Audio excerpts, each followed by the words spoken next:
Fala, galera, então voltando agora para o nosso segundo bloco de aula. Então acompanha aí comigo o próximo texto. A morte e a morte do poeta. Como se o camarada trabalhasse uma morte de forma diferente, uma morte de uma pessoa qualquer, e que a morte do poeta fosse diferenciada. A princípio no título é assim, vamos ver no resto. Então, ao ler seu necrológio no jornal, outro dia, o que é um necrológio? É um texto para falar bem do morto, né? Que tem ali no jornal, para falar sobre a vida do morto, é um necrológio. Então, ao ler seu necrológio no jornal outro dia, o pianista Marcos Rezende primeiro tratou de verificar que estava vivo, bem vivo. Em seguida, gravou a mensagem na sua secretária eletrônica. Hoje é 27 e eu não morri. Não posso atender porque estou na outra linha, dando a mesma explicação. Quando li esta nota, me lembrei de como tudo neste mundo caminha cada vez mais depressa. Em 1862, chegou aqui a notícia da morte de Gonçalves Dias. O poeta estava a bordo do Grand Condé havia 55 dias. O Brick chegou a Marsella com um morto a bordo. O Brick é o barco, né? A falta de lazareto era um local que as pessoas construíam, como se fosse assim, sei lá, um hospital, né? Para colocar as pessoas doentes, para afastar em quarentena. Pois antigamente, tá doente, vamos botar ali em quarentena para ficar distante das pessoas que estavam boas, sãs, pensando, assim eu não vou afetar quem está bom, então não vai correr esse risco. Depois é óbvio que descobriram que não adiantava de nada. Então, a falta de lazareto, o navio estava obrigado à caceteação da quarentena. O que seria caceteação? Seria uma chateação, um aborrecimento da quarentena. Afinal de contas, eles não iriam atracar, eles não iriam parar num porto. Eles, como não tinham um lazareto, um local com lazareto próximo, eles iriam ter de ficar 40 dias ali, à deriva, né? Sei lá se é a deriva, Então, iam ter que ficar esperando para não afetar as pessoas que estavam na cidade, coisa e tal. Então, Gonçalves Dias tinha ido se tratar na Europa e logo se concluiu que ele era o morto. Olha só. O cara estava indo se tratar, então ele estava doente. Morreu alguém. Aí não puderam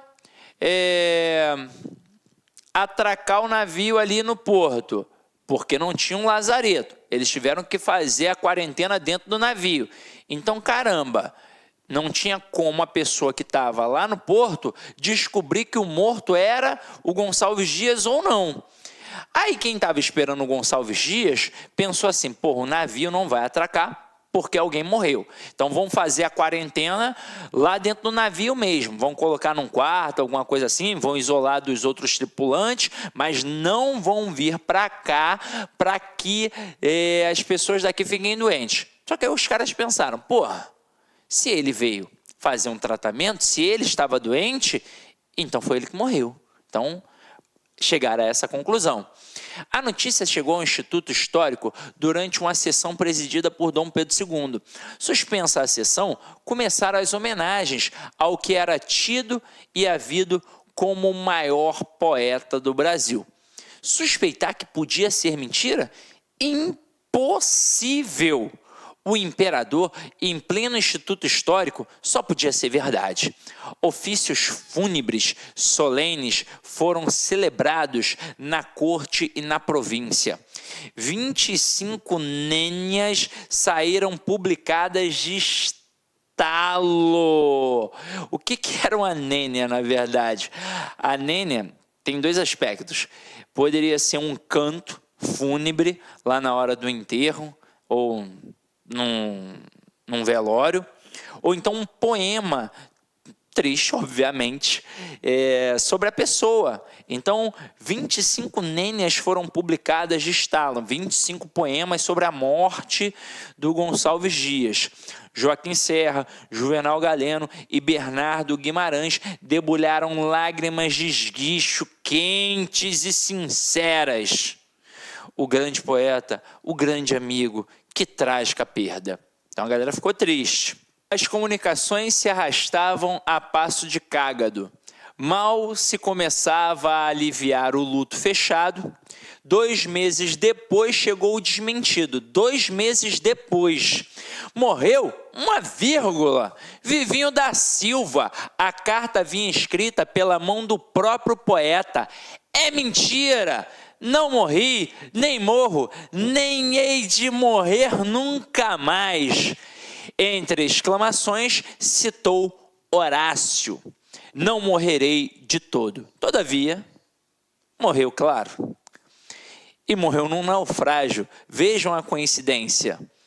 Em 1864, trancado na sua cabine do Ville de Boulogne, à vista da costa do Maranhão. Seu corpo não foi encontrado, terá sido devorado pelos tubarões, mas o poeta, este de fato, não morreu. Morreu o homem Gonçalves Dias. O poeta não, pois seus textos, sua história é atemporal. Agora observe aqui quando ele fala dos tubarões, ele não questiona, ele afirma, terá sido devorado pelos tubarões.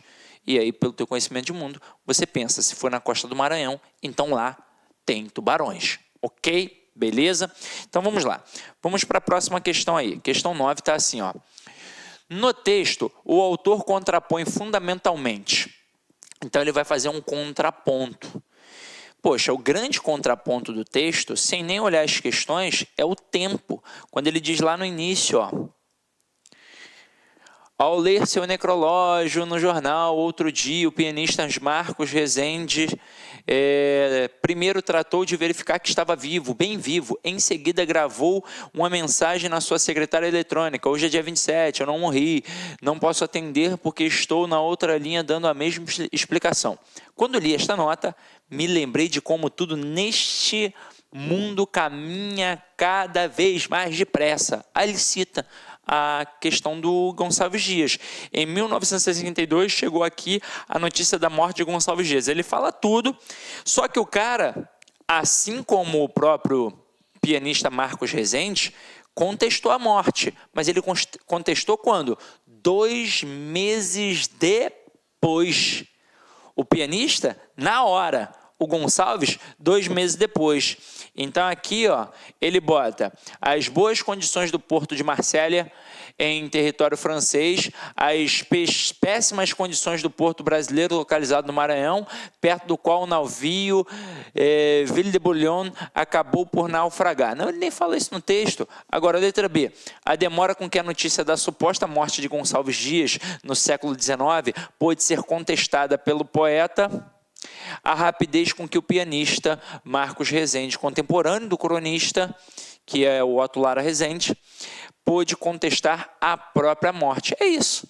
A velocidade do poeta, do pianista, e a demora que o poeta teve para contestar a morte. É a questão do contraponto aí apresentado.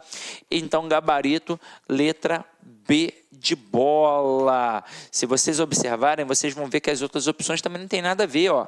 Letra C. A comoção com que foi recebida a notícia da suposta morte do poeta Gonçalves Dias, a indiferença de que se recebeu a notícia da morte do pianista. Fala de indiferença da morte do pianista? Claro que não. Letra D. A resistência do navio Grand Condé, onde Gonçalves Dias pôde permanecer em segurança por mais de 50 dias, a fragilidade do Ville de Boulogne Pô, ele nem fala isso, não significa que por ter naufragado ele é frágil e o outro, porque não naufragou, era resistente. Ele nem menciona isso no texto. Letra E. A banalização das notícias em seu próprio tempo, mesmo as mais trágicas, a solenidade com que eram dadas no século XIX, muitas vezes em sessões do Instituto Histórico com a eventual presença do próprio imperador. Não, nada a ver, né? Até porque o imperador é daquela época, pô, tem imperador hoje para poder fazer do mesmo jeito?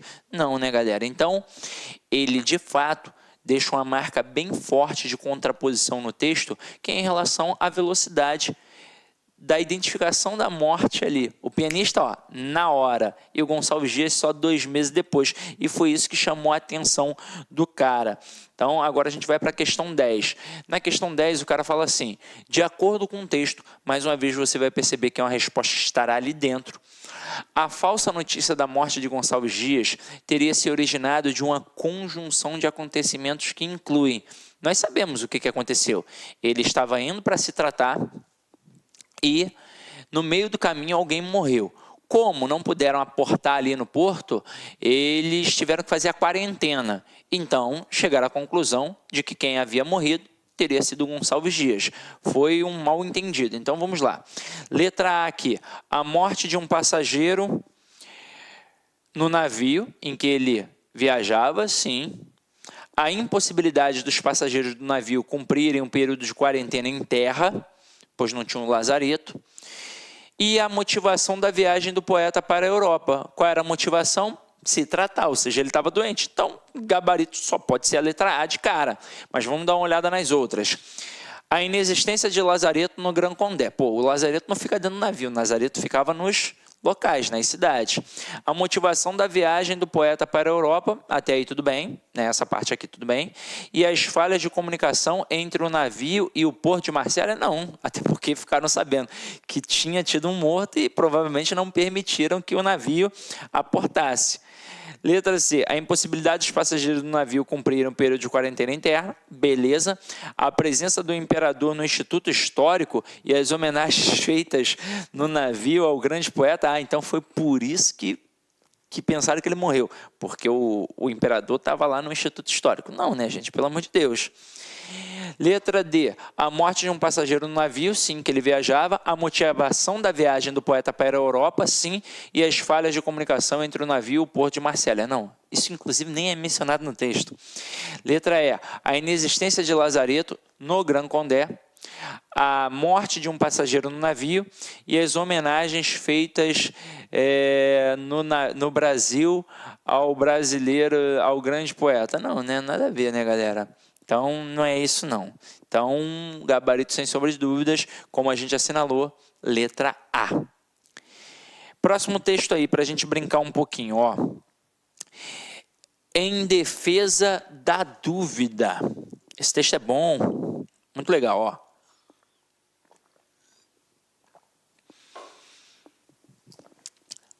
Numa época em que tantos parecem ter tanta certeza sobre tudo, vale a pena pensar no prestígio que a dúvida já teve. Nos diálogos de Platão, seu amigo Sócrates pulveriza a certeza absoluta de seus contentores, abalando-a por meio de sucessivas perguntas que os acabam convencendo da fragilidade de suas convicções. Séculos mais tarde, o filósofo Descartes ponderou que o maior estímulo para se instituir um método de conhecimento é considerar a presença desafiadora da dúvida como um primeiro passo. Lendo jornais e revistas de hoje, assistindo na TV a entrevistas de personalidade, o que não falta são especialistas infalíveis em todos os assuntos, na política, na ciência, na economia, nas artes. Todos têm receitas imediatas e seguras para a solução de todos os problemas. A hesitação, a dúvida, o tempo para reflexão são interpretados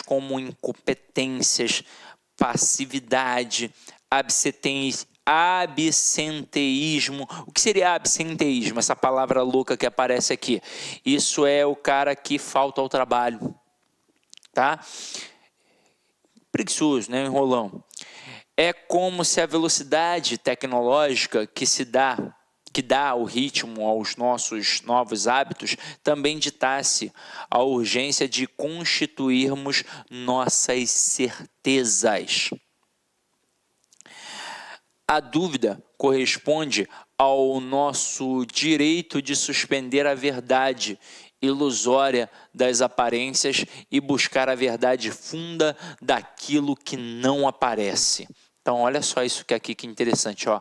A dúvida corresponde ao nosso direito de suspender a verdade ilusória, pois o que era tido como verdade é ilusório, já que não estava sendo questionado, das aparências e buscar a verdade funda, a verdade aprofundada, a verdade verdadeira, que não aparece. Julgar um fato pelo que dele diz um jornal, avaliar um problema pelo ângulo estrito dos que nele estão envolvidos, é submeter-se à força de valores já estabelecidos, que deixamos de investigar.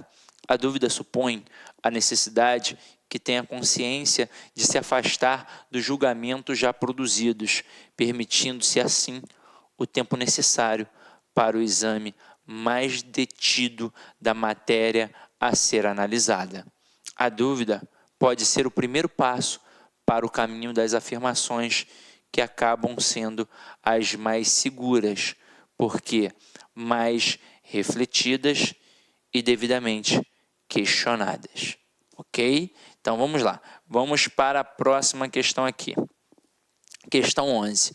A valorização da dúvida se deve ao fato de que ela, letra A, constitui o meio pelo qual se empreende uma contestação ilusória de verdades dadas como irrefutáveis? Não. Empreende uma contestação ilusória? É isso que a dúvida faz? A contestação é ilusória? Não.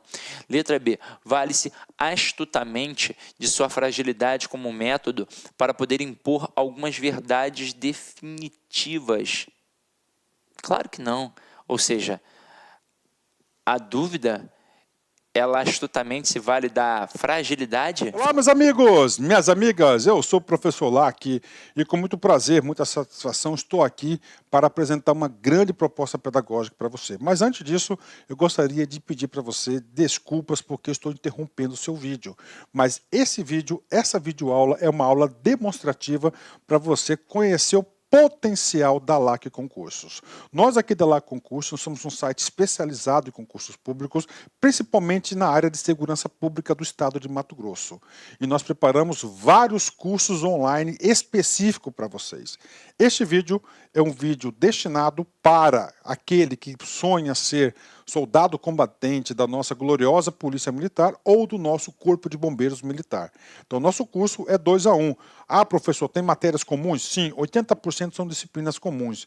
E nós temos algumas disciplinas especiais do Corpo de Bombeiros, onde lá na pasta do aluno está separado CBM, ou seja, serve apenas para o Corpo de Bombeiros Militar. Professor, explica pra gente aqui como é que funciona. Cara, nós temos cursos completos aqui, super atualizados.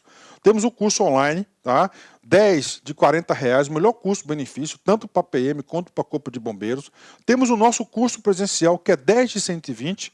Inclusive, no curso presencial, o aluno tem direito à transmissão ao vivo, que começa no dia 17 e vai até o dia 18 de fevereiro, ou seja, um dia antes do nosso aulão de véspera, que é o dia 19, dia 20 é a prova.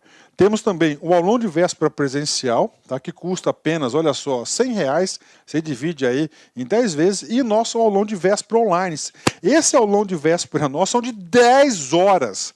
10 horas com o aulão de véspera de professores aqui de Cuiabá que conhecem a banca da UFMT. Muitos são egressos da banca da UFMT. Então, galera, olha só, vem estudar conosco, que aqui eu tenho certeza que a maioria esmagadora dos alunos aprovados no concurso da Segurança Pública serão alunos da LAC Concursos. Eu garanto isso para vocês. Meus amigos, vem estudar conosco, fiquem com Deus. Tchau, tchau.